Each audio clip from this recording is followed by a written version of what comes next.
And we're in the home of Chester Poell on 1410 Vine Street in Walmigo, Kansas. And he was born in January of 1916, so you're like 87 years old now. And I'm Dean Schoengert, and I'll be interviewing Mr. Poell today. Sir, what were you doing just before you went into the service? I was working for, when the war started, I was working for American Airlines in Los Angeles, California.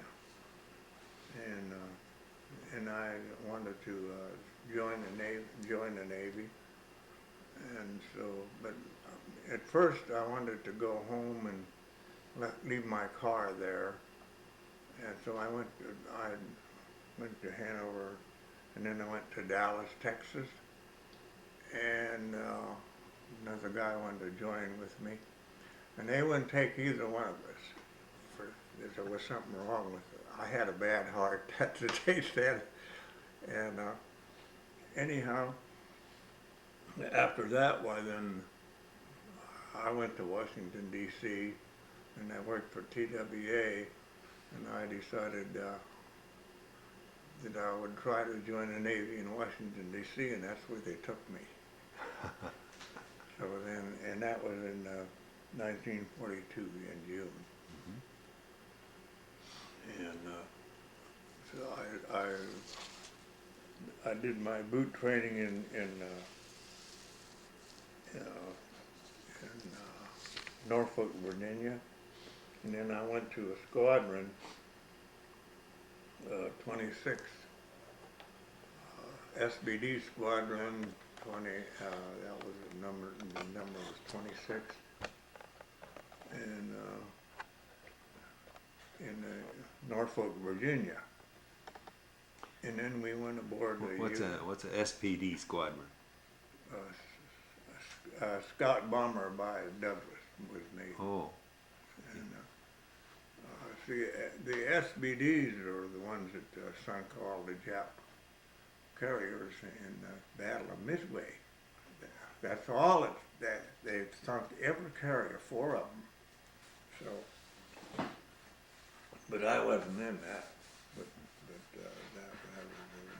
that was you enlisted. That was an SBD, though. Okay. What kind of training did you get there with that squadron? Well, I didn't get no training because I went in with a rate. I see.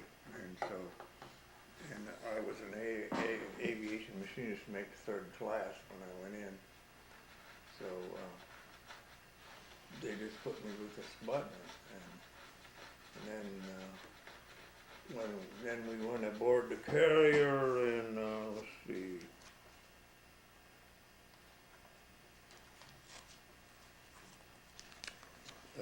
October 11th, 1942, we went aboard the carrier, and that was number 26. That's the number that they called it. And then we went on. Is this the carrier we're talking about? Sangamon, yeah. Sangamon. Can you hold that up there? We'll see if we can get a picture of it. Okay. You,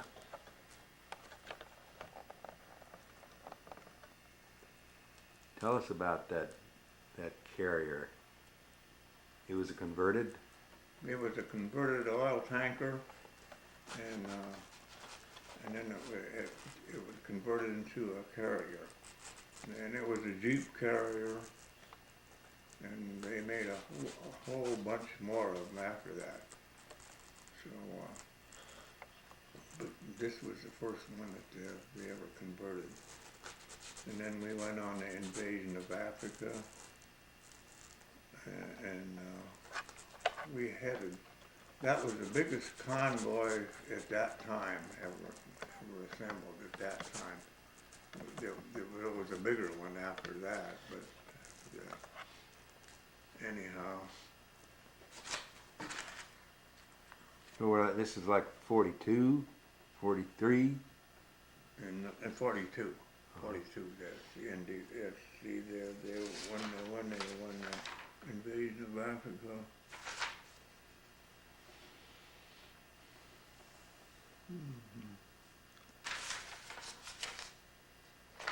I think that was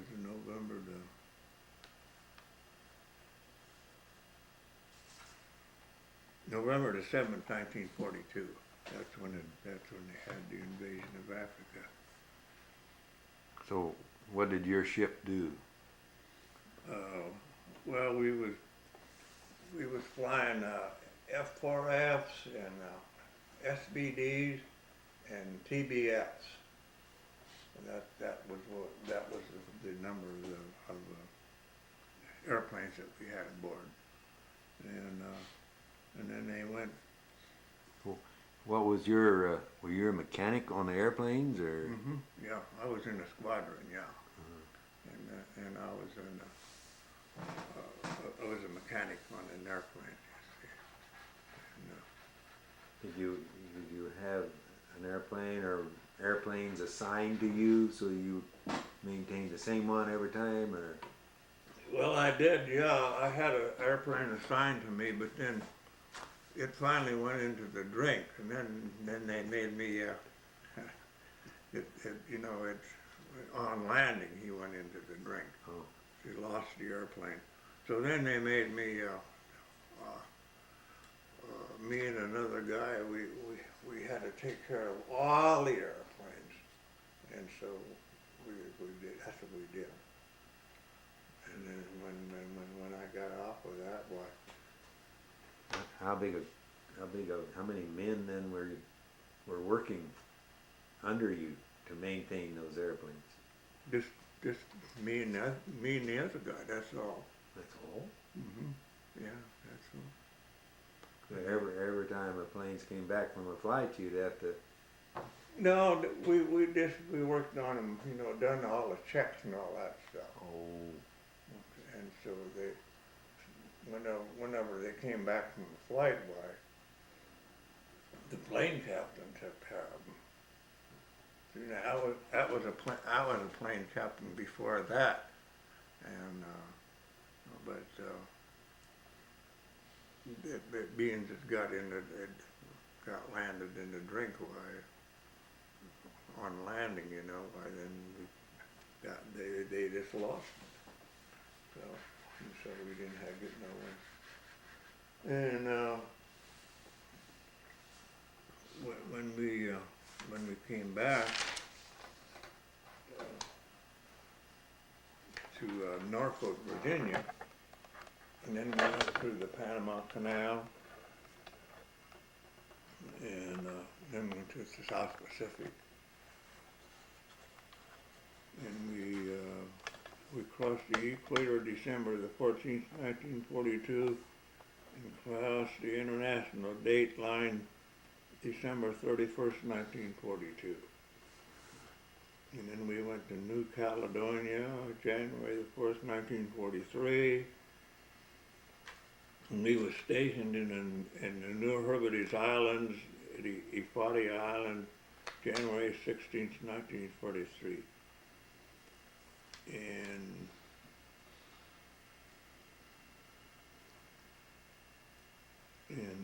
August the 6th, 1943, that's the day I got off the carrier. They sent me to school in Chicago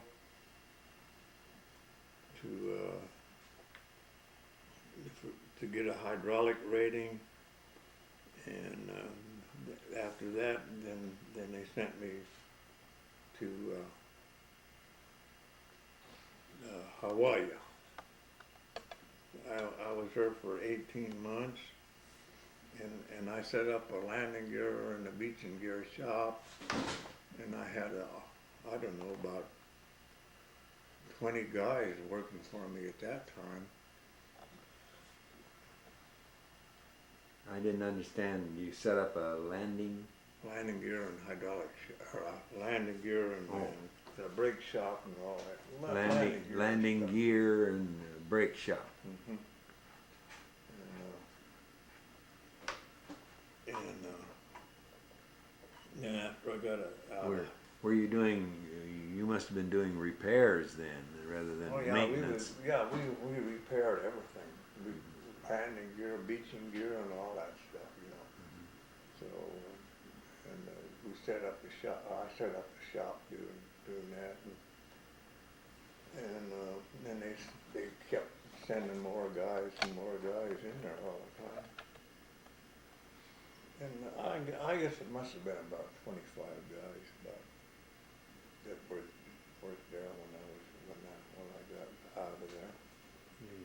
You were doing that for over a year, weren't you? Yeah, well, 18 months.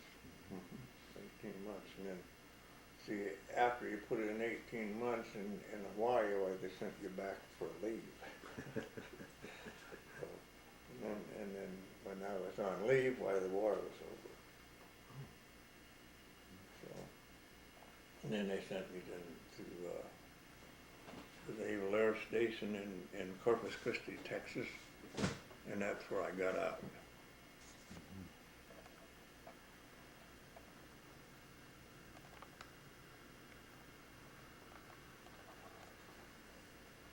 November the 4th, 1945.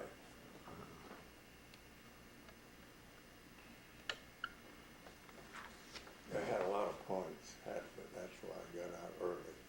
I see. Uh-huh. Yeah, so as soon as the war was over, they let you out pretty quickly. Mm-hmm. Then what'd you do with your? Were you married by that time? No, I never been married. Oh, really? And then after that, when I got out, I worked for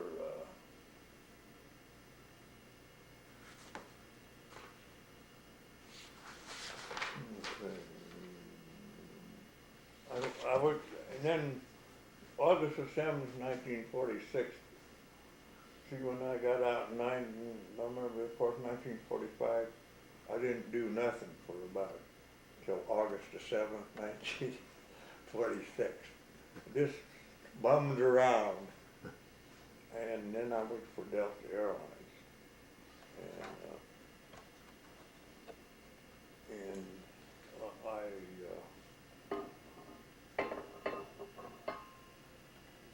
I worked until August the 7th to December the 7th, 1946.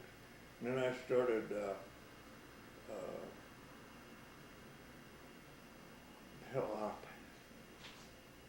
see, my dad he was a Ford dealer in Hanover before the war.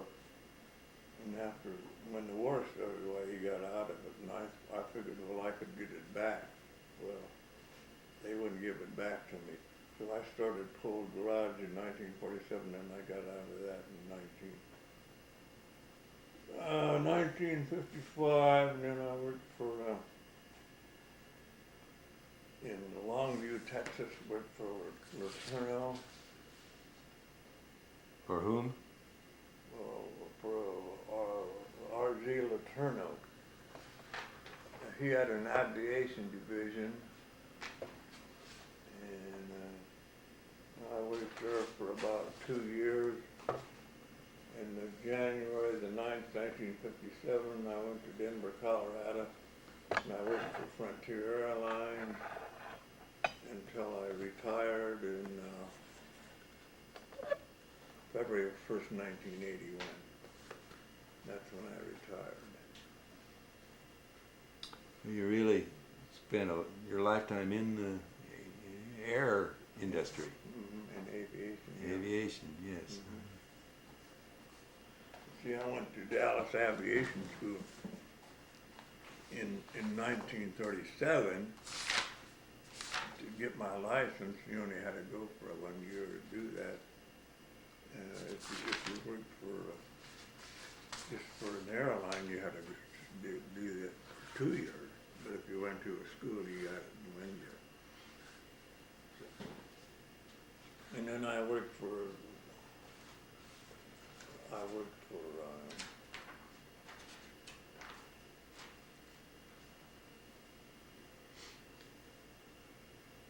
Dallas Aviation School after I got out of the school. And they made me an instructor. And then I went to American Airlines, and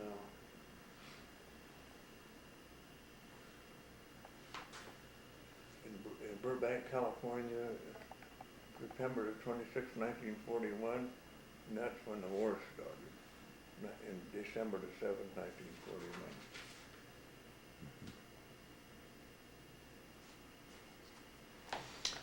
Well, that's quite a story, sir. How can you, here in your retirement, you haven't been very close to aviation, have you? Well, I was in Denver for, until I retired in Denver, and then I worked for,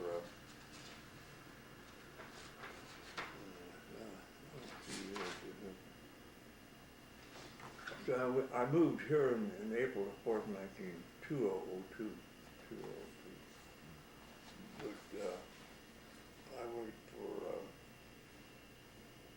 I put in time for just working on airplanes, and they had an aviation division in. They had a whole bunch of different kind of airplanes there. You know, the Lowry Air Force Base. That's where they had it, and I just put in my time there. But just you just did it for the heck of it, you know. Have you been to the Air Force Museum in Topeka? Yeah. Yeah, and we went to the when they had the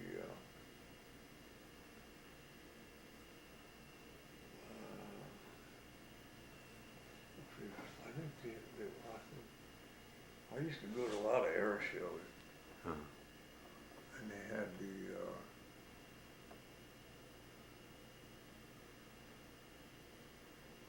Air Force team in Topeka too, and that's when we went down there too and seen them. And see, that was when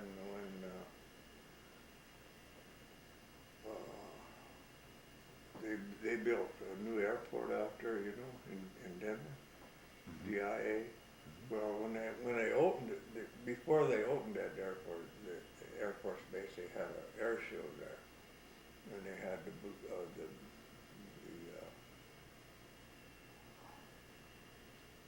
I don't know, the Air Force team, and they had the Canadian Air Force, and they had the England Air Force there, and they really put on a show, man. Oh God, no, man, that was really great. What was the best airplane that you worked on? Oh well, I worked on I worked when I was working for American Airlines, I worked on DC-3s, DSTs. That was Douglas. Mainly referring to military plane. Was there one plane that stood up better, or did a better job? Well, on the fighters, F-6F was the best airplane that they ever made. You know. F-6F? Were they on the carrier too? They were later. We had F-4F on ours, you know. It was a fighter made by Grumman, and Grumman made the F-6F too. See,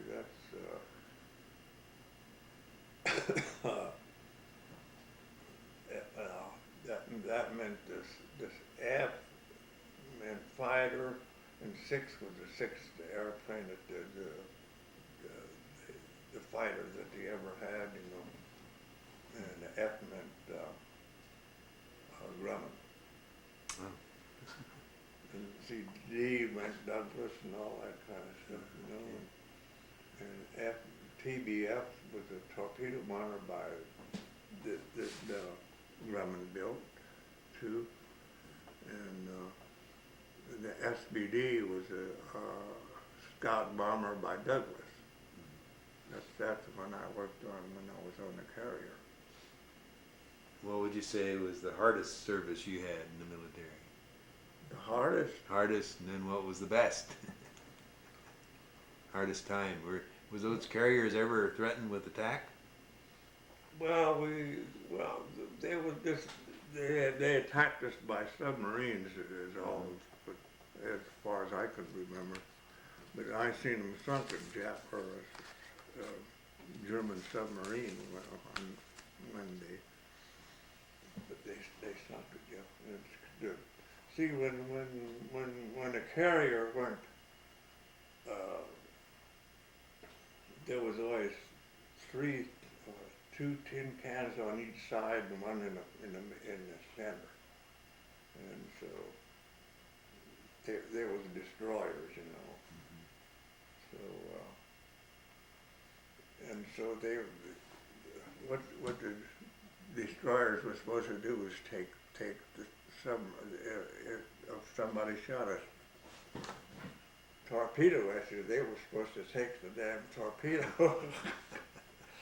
So they saved the carrier, see? So, but yeah. How many planes are we talking about on that carrier? Probably was on the small side, wasn't it? Yeah, there was 12 SBFs or 12 F4Fs and 12 SBDs and 12 PBFs. So that would be 36 altogether. But bigger carriers have more airplanes on Sure. too. Even so, how many people are you talking about on your carrier with the pilots and everybody? Well, it was probably about, I'd say around 1,200. Wow.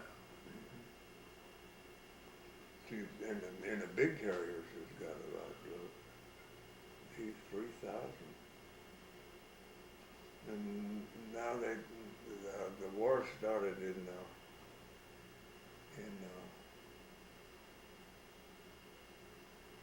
Iraq yesterday, last evening. And that was on the news all evening, you know. Did you have any crashes of airplanes on your deck, or? Oh yeah. See, the reason they got all them crash sites, you know, was because there was a guy took pictures all the time. He took moving pictures of it, you know, and they just had to set up and whenever they ran, they just take pictures. That's how they got. You know, this one that they show that busted in half, you know, and they showed that a lot of times on the movies too. Well, that's how they got it, because somebody takes a picture all the time. And then there's always a guy there's a couple of guys that got asbestos suits on, you know, and in case there's a fire on one of them airplanes, you know, he'll go in and get the pilot out and all that stuff. They took the pictures in order to study if there was a crash, then to study the reasons why and so forth. Yeah, that's probably why they did it. I don't exactly know why they did it, but that's why they did it. Yeah, that way they could tell, you know. And one time I seen when they had the carrier or landed a guy landed on a ship, you know, and his hook bounced, you know, they got a bungee on the hook. It's supposed to stay down. Well, it just bounced up and he hit the barrier. So.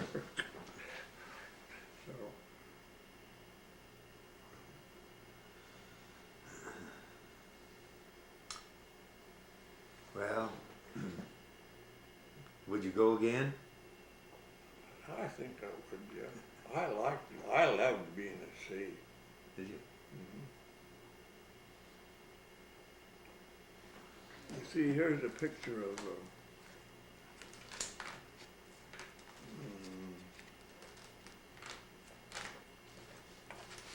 that's a picture of the squadron.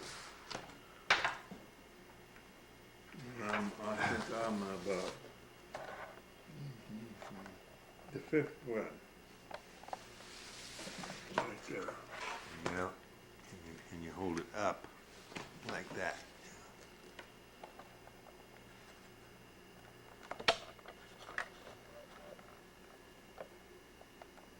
Fifth one from Onto this, over here.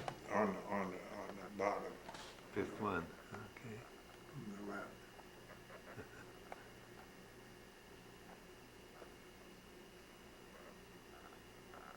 This is your squadron. Mm-hmm. That includes the pilots as well as officers as well as the No, mechanics, or it didn't include the pilots, just the squadron. I see.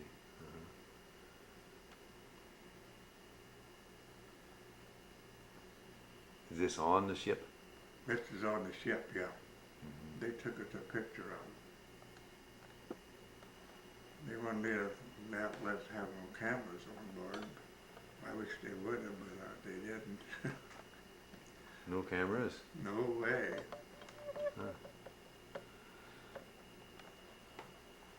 Well, thank you, Mr. Poell, for your time and for your service. Okay, thank you. She wasn't happy with the country the way it was run and all the lies and everything else. So, yeah, we got married. Never been sorry for it. Well, Yeah. did you She still has a brother over there now. did you have any experience with concentration camps or run into any of that? No, I